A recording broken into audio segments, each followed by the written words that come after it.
जी बिस्मिल्लाहिर्रहमानिर्रहीम। नए विलाग के साथ मैं हूं और नज़ा मेरे साथ मौजूद हैं मोहम्मद इब्राहिम अब्बासी। आज बात करेंगे इस्लामाबाद हाई कोर्ट में एक केस जस्टिस बाबर सत्तार की अदालत में जो लगा हुआ था। नईम बुखारी साहब की जो दरख्वास्त पर एक वकला हड़ताल जो हुई थी लाहौर बार एसोसिएशन की तरफ से, जब लाहौर हाई कोर्ट में वकला पर जो है वो तशद्दुद किया गया था, तो उस दिन जो है इस्लामाबाद जो एक ऐलान किया गया था कि वकला जो है हड़ताल करेंगे। इस्लामाबाद हाई कोर्ट में जो है वो कुछ वकला को रोका गया था। तो नईम बुखारी साहब की उस दरख्वास्त पे जो आज समाअत थी, इब्राहिम भाई से जानते हैं। इब्राहिम साहब, क्या आज पेशरफ्त हुई है? बहुत बहुत शुक्रिया। देखें, आज जो बुनियादी तौर पे इसकी बुनियाद समझने की ज़रूरत है। ये दरख्वास्त इस वजह से आई थी क्योंकि कंट्री गन्स क्लब का केस था, उसके खिलाफ नईम बुखारी साहब की दरख्वास्त थी। जब जिस दिन हड़ताल की गई उस दिन उसकी हेयरिंग थी। उस दिन उन्होंने अदालत के सामने पेश होना था। वो आखिर उनके पास चांस हो, उसके बाद उसको खारिज कर दिया जो है वो अदालत की जानिब से। जस्टिस बाबर सत्तार साहब के पास वो केस लगा हुआ था और उसके बाद जो है वो जिस वक्त हड़ताल ख़त्म हुई, उसकी अगले पेशी हुई, जिस वक्त वो आए तो अदालत ने उनकी दरख्वास्त को जो खारिज किया, जिसके ऊपर दोबारा दरख्वास्त, नज़रसानी दरख्वास्त जिसको आप कह सकते हैं, वो डाली गई कि जो अपील का हक जो है वो बहाल करने की दरख्वास्त जो है वो डाली गई। नईम उल हक की तरफ से ये जो है वो नईम बुखारी की तरफ से ये मौक़िफ़ अपनाया गया कि क्योंकि उस दिन वकला की हड़ताल थी, मुझे ज़बरदस्ती जो है वो रोका गया, मेरे पर मुझे इज़्ज़तों को भी एक किस्म का किया गया और कहा गया कि आपने किसी अदालत के सामने पेश नहीं होना। आज जो है वो अदालत पूरे पाकिस्तान के अंदर वकला ने हड़ताल की है। इसकी बुनियाद बनी थी लाहौर हाई कोर्ट के अंदर एक एहतजाज हुआ था, जिसके अंदर वकला और जो हाई कोर्ट के जजेस थे, चीफ जस्टिस बुनियादी तौर पर वो आमने सामने थे। वहाँ पे जो कचहरी थी वहाँ पे वकला को नहीं जाने दिया गया क्योंकि कचहरी को शायद उसकी लोकेशन को तब्दील किया गया। फिर वहाँ पे जिस वक्त वकला ने जाने की कोशिश की, वहाँ पे वकला को नहीं जाने दिया गया। वहाँ पे स्ट्राइक का आगाज़ हुआ। उसके बाद जो लाहौर के अंदर जो है वो वकला के ऊपर तशद्दुद किया गया। उस वजह से रिएक्शन जो था पाकिस्तान के वकला का, पूरे पाकिस्तान के वकला का, वो आया। उसके बाद पूरे पाकिस्तान के अंदर एक वकला की एक किस्म की स्ट्राइक का जो है वो ऐलान किया गया। इसी सिलसिले में, इसी तनाज़ुर में इस्लामाबाद के अंदर Islamabad high court bar association की तरफ से एक कॉल दी गई, जिसमें कहा गया कि आज जो है वो वकला हड़ताल पर होंगे, कोई जो है वो केस सुनने नहीं जाएगा। याद रहे उस दिन साइफर का केस भी था इस्लामाबाद हाई कोर्ट के अंदर, डिवीजन बेंच के उसको सुन रहा था। वहाँ पे भी ये बात हुई थी। सलमान सफदर साहब की तरफ से ये कहा गया था कि मैं तो खैर इसका हिस्सा नहीं हूँ। उसके बाद हमद अली शाह थे FIA प्रोसिक्यूटर, उनकी तरफ से कहा कि मैंने ज़िंदगी में कभी एहतजाज नहीं किया, जिसके ऊपर जो है वो chief justice Islamabad high court Aamir Farooq साहब की तरफ से ये कहा गया कि हम जो है वो ज़रूर मानते हैं कि वकला के राइट्स होते हैं, लेकिन हम इसको इनकरेज नहीं करते कि गवर्नमेंट के खिलाफ या इस तरह के मामले स्ट्राइक में हम उसकी जो है वो रहनुमाई करें या उसके हक में कोई इस तरह की बात करें। अलबत्ता वो केस चला। उसी सिलसिले में जिस वक्त इस्लामाबाद हाई कोर्ट के अंदर एहतजाज हो रहा था, तो कई वकला जो है वो उनको रोका गया या कई वकला जो है वो अपने केसेस के हवाले से अदालत में पेश नहीं हुए। उसके ऊपर जो आज समाअत हुई, तो उसमें गुज़िश्ता समाअत में आपको याद होगा कि जस्टिस बाबर सत्तार साहब की जानिब से ये कहा गया था रजिस्ट्रार इस्लामाबाद हाई कोर्ट को और deputy registrar Islamabad high court security को कि वो आके अपनी रिपोर्ट पेश करें। जो वीडियो है इस्लामाबाद हाई कोर्ट के अहाते की, उसकी वीडियो दें ताकि पता चल सके कहाँ कहाँ जो है वो वकला को, दीगर वकला को रोका गया तो वकला तंजीमों की जानिब से, ताकि उसके बाद जो प्रॉपर एक जो प्रोसीडिंग है उसको आगे लेके जाया जाए। उस सिलसिले में जो रजिस्ट्रार इस्लामाबाद हाई कोर्ट है, उन्होंने आज एक रिपोर्ट पेश की, जिसमें उन्होंने बताया कि जो वीडियो तो हमारे पास मौजूद है, लेकिन रश की वजह से, शोर की वजह से जो है वो आवाज़ उसके अंदर ठीक नहीं है। अच्छा, मुझे बताइएगा, ये जो मामला है कि ये इस पे बड़ी बहस हुई कि वीडियो मौजूद है लेकिन जो ऑडियो का मसला है रश की वजह से, तो ये मामला आपको कहीं गड़बड़ यहाँ पे थोड़ा होता हुआ नजर आता है कहीं पे? देखें, रश जो कैमरे लगे होते हैं कहीं सिक्योरिटी के, उसके अंदर रश ज़ाहिर हर तरह की आवाज़ वो अगर कैच करता है तो फिर तो समझ कर उसको समझना बड़ा मुश्किल होता है। ये बात किसी हद तक काबिल कबूल है। दूसरी चीज़ ये थी कि जो रजिस्ट्रार थे, उनसे इस वक्त पूछा गया कि आपको एक काम दिया गया था, आपकी रिपोर्ट दी गई थी, ये क्या रिपोर्ट आपने ला के अदालत के सामने पेश की है?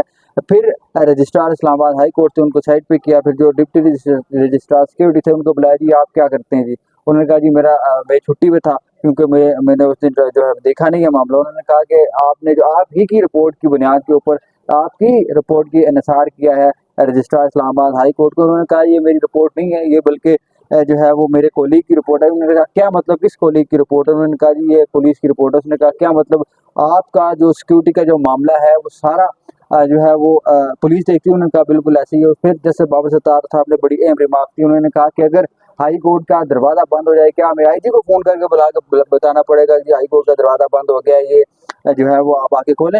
ऐसा बिल्कुल नहीं हो सकता। उनको फिर कहा कि आप जाएं, अगली दफा जो है अपने आप वकील को साथ लेकर आए, मैंने आपके खिलाफ जो है कंटेम्प्ट प्रोसीडिंग जो है उसका आगाज करना है। उसके बाद हजरत हसन रजा पाशा साहब थे जो पाकिस्तान बार काउंसिल के मेंबर है, साबिक चेयरमैन भी रह चुके हैं, वो आए। उनसे कहा जी कि उन्होंने इतराज़ किया जी कि मेरे नाम आपने सेक्रेटरी जनरल लिखा है कि मैं पहले चेयरमैन था, मेंबर। उन्होंने कहा अगर आप कहें तो मैं आपको प्रेसिडेंट ऑफ पाकिस्तान भी लिख देता हूँ। फिर हसन रजा पाशा साहब ने कहा कि ऐसी बात नहीं है, आप बेशक मुझे नायब कासिद भी लिखते हैं।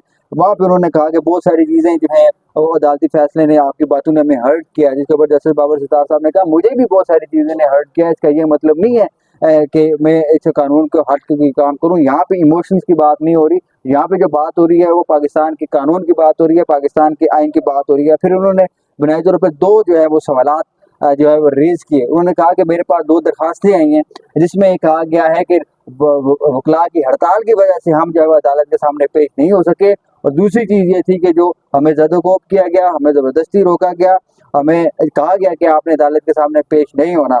अब वहाँ पे जस्टिस बाबर सितार साहब ने दो जो है वो वहाँ पे सवालात उठाए। उन्होंने कहा कि हमें ये बताएं कि किस कानून के तहत बार काउंसिल और बार एसोसिएशन के पास ये इख्तियार है वो हड़ताल की काल दें, और दूसरा सवाल ये है कि बार काउंसिल और बार एसोसिएशन जो हैं उनके पास ये कैसे इख्तियार है, किस कानून के तहत वो ऐसा करती हैं कि किसी वकील को किसी अदालत के अंदर जाने से वो रोकें। ये बुनियादी तौर पर दो सवालात हैं। अगले समाज है वो 5 जुलाई तक मेरे ख्याल से मुलतवी कर दी गई है, उसके ऊपर इन्होंने जवाब तलब किया है। साथ में जो रजिस्ट्रार हाई कोर्ट हैं उनसे जो है वो उन्होंने जवाब मांगा है कि वो मुकम्मल जो है रिपोर्ट है वो अदालत के सामने अच्छा रखें। इब्राहिम भी बताइएगा, ये जो डिप्टी रजिस्ट्रार को उन्होंने ये हिदायत की है कि रिपोर्ट पेश कीजिए, अगर तसल्ली बख्श की रिपोर्ट ना हुई तो कंटेम्प्ट नोटिस जो है वो जारी किया जाएगा। तो अगर कंटेम्प्ट नोटिस जारी होता है तो आपको क्या लगता है कि ऐसा हो सकता है कि वो तसल्ली बस अपनी जो है जो उनसे सवालात किए गए अदालत की जानिब से, क्या वो उसका जवाब दे पाएंगे?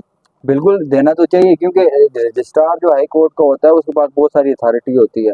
वो अगर जिसकी काम सिक्योरिटी का काम है उसके फिर इस मतलब ये है कि जो यहाँ पे पाकिस्तान की पुलिस लगी है, रेंजर्स है, FC है, सारे उसके अंडर आते हैं। उसी की जिम्मेदारी है पूरी हाई कोर्ट की सिक्योरिटी को मैनेज करना, सारे मामलात करना। अब अगली जो समाअत होगी वो बड़ी इंपॉर्टेंट इस वजह से होगी, अगर वो रिपोर्ट नहीं देंगे आज का आर्डर के ऊपर सारी चीज़ें जो है वो मुनस्सर होंगी। अगर आज के आर्डर के अंदर ये चीज़ वाज़ेह हो जाती है कि जो कंटेम्प्ट प्रोसीडिंग है उसका आगाज़ कर दिया जाता है, फिर तो कोई मेरा ख्याल नहीं है कि कोई रास्ता बचेगा। हाँ, अगर उनको मौका दे दिया जाता है फिर शायद उनके पास रास्ता हो, वो अपना जवाब जो है वो जमा करवा सकें। लेकिन अगर कोई आज के आर्डर को मसला भी हो तो आज के आर्डर को जो है रजिस्ट्रार जो है वो अब इंटर कोर्ट अपील में जा सकते हैं, उसको चैलेंज कर सकते हैं। रास्ते तो खैर बहुत हैं उनके पास, लेकिन जो वकला वाला मामला है, वकला के जो आज जस्टिस बाबर सितार साहब भरम हुए हैं, वो बड़ा यूनिक सी चीज़ है। और उन्होंने कहा कि हम नहीं चाहते कि इस तरह किसी का हक, ह्यूमन राइट्स को जो है वायलेशन की जाए, क्योंकि बाबर सितार साहब इस मामले में बड़े क्लियर हैं कि आप किसी कोर्ट की प्रोसीडिंग को किसी हद तक आप डैमेज ना करें। वहाँ पे बड़ी अहम चीज़ ये हुई कि उन्होंने कहा कि हम ऐसा क्या करते हैं कि आप हमें वक्त दे दें कि अगले हफ्ते तक ले जाएं ताकि हम अपनी जो बात है वो कर सकें। जिसके ऊपर जस्टिस बाबर सितार साहब ने कहा कि ऐसा आगे छुट्टियाँ भी आ रही हैं, ऐसा करें आप 5 जुलाई जुम्मे का वक्त दिन होगा, जो है वो वक्त बड़ा होगा, बहुत ज़्यादा होगा, क्योंकि केसेस जो है वो उस दिन कम होते हैं, तो हम आपको ये बात मामला जो है वो आपका सुन लेंगे। ठीक हो गया। जिसके ऊपर जस्टिस जो वकला थे उन्होंने बड़े लाइटर नोट में एक बात की। उन्होंने कहा कि हमारे जो सदर रियासत अली आज़ाद साहब हैं इनको आप जेल भेज दें, यही कर सकते हैं आप। जैसे बाबर सितार साहब ने कहा हम ऐसा नहीं करेंगे, सदर रियासत अली आज़ाद साहब हमारे लीडर हैं, हमारे सदर हैं। तो अब देखते हैं इसके ऊपर अब क्या लाए अमल जो है वकला का होता है, क्योंकि बार काउंसिल हो या Islamabad high court bar association हो, उनको एक टफ टाइम जो है जस्टिस बाबर सितार दे रहे हैं। उनसे पूछ रहे हैं कि आपने किस कानून और किस आइन की किस शिक के तहत कार्रवाइयाँ करते हैं या हड़ताल जो है वो करते हैं। ठीक हो गया। इब्राहिम भाई, आज 3 बजे इद्दत केस का फैसला है। फैसला जो रिमार्क्स हुए वो थोड़ा हमें आइडिया है कि किस तरह फैसला आएगा, लेकिन आप मुझे ये बता दें कि अगर खान साहब की सज़ा मुअत्तल हो जाती है, सज़ा मुअत्तल हो जाती है, तो खान साहब को जो है वो किन खदशा है कि किन केसेस में दोबारा उनकी गिरफ्तार डाल के उनको अडियाला जेल में रखा जाए? बहुत बहुत शुक्रिया। देखें, बहुत अहम बात है ये, क्योंकि खान साहब के ऊपर जो इस वक्त केसेस हैं वो तो 150 से ज़्यादा हैं, लेकिन सज़ा जो है वो सिर्फ यही रह चुकी है, क्योंकि जो साइफर वाला मामला है, साइफर वाला मामला है वो बरी हो चुके हैं। अब जो तोशाखाना वाला मामला है, तोशाखाना मामले में उनकी सज़ा मुअत्तल है। अब ये गैर शरई निकाह का केस इधर है, तो सिर्फ हाँ, सज़ा बची हुई यही है। वाली सज़ा है। अगर ये आज तो खैर उनकी अपील ही नहीं है कि सज़ा मुअत्तल की, सिर्फ बुशरा बीबी की है। उन खान साहब को पता है कि उन्होंने रहना जेल में गया, इस वजह से वो गए हुए एक्विटल के ऊपर, बरीयत के ऊपर उन्होंने दरखास्त, मरकजी जो अपील है बुशरा 2 बीबी, जुलाई को जिसकी समाअत जी, होनी है। वो वही अपील है। अब जो आज क्या है, बुशरा बीबी के ऊपर सिर्फ यही केस है।